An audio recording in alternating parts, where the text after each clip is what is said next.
নমস্কাৰ প্ৰিয় শ্ৰোতাসকল, আশা কৰোঁ আপোনালোক ভালে কুশলে আছে। অসমীয়া মাহৰ ৰাশিফল চেনেলটোলৈ আপোনালোকক স্বাগতম জনাইছোঁ।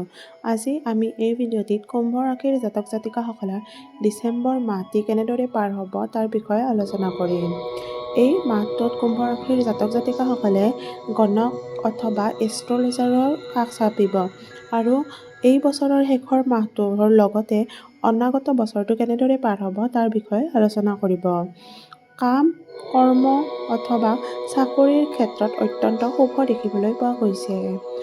আগতে যদি আপোনালোকৰ কথা মনত নাথাকিছিল, তেতিয়াহ'লে এই মাহৰ পৰা আপোনালোকৰ স্মৃতিশক্তিৰ বৃদ্ধি হ'ব আৰু কথাবোৰ মনত থাকিবলৈ আৰম্ভ কৰিব। বিনিয়োগত মধ্যম দেখা পোৱা গৈছে।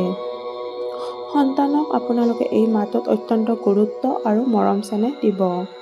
যদি আপোনালোকে বহুদিনৰ পৰা সন্তানৰ বাবে চেষ্টা কৰি আছিল আৰু সুফল পোৱা নাছিল, এই মাহটোত আপোনালোকে সুখবৰ পাব পাৰে আৰু আপোনালোকৰ সেইবাবে মনটো প্ৰফুল্ল হৈ থাকিব।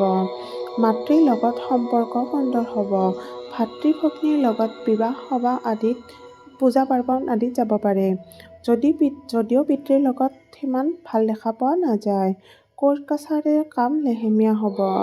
স্বাস্থ্যত গুৰুত্ব দিব। লগতে স্বাস্থ্যৰ ক্ষেত্ৰত আপোনালোকে এই মাহত উন্নতিও কৰিব।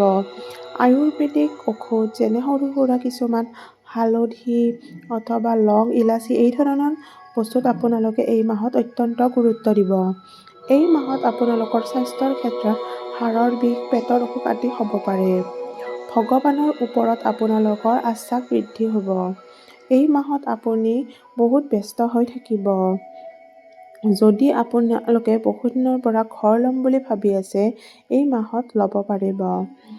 আৰু আপোনালোকে এই মাহটোত সপোন যদি দেখা পায়, তাৰ ওপৰত গুৰুত্ব আৰোপ কৰিব। কাৰণ আপোনালোকৰ কিবা সপোন পূৰণ হোৱাৰ যোগ দেখিবলৈ পোৱা গৈছে। বিবাহৰ বাবে ৰৈ থকা লোকসকলৰ বিবাহৰ যোগ দেখিবলৈ পোৱা যায়। প্ৰেমৰ ক্ষেত্ৰত আপোনালোকৰ জীৱনসংগীজনে আপোনাক অত্যাধিক গুৰুত্ব দিব। দাম্পত্যত অলপ বোজা অথবা অশান্তি অনুভৱ কৰিব পাৰে। যদিহে ভিডিঅ'টি চাই ভাল লাগিছে আৰু আপোনাৰ লগত মিলিছে, তেতিয়াহ'লে চেনেলটি লাইক, শ্বেয়াৰ আৰু ছাবস্ক্ৰাইব কৰিবলৈ নাপাহৰিব। ধন্যবাদ।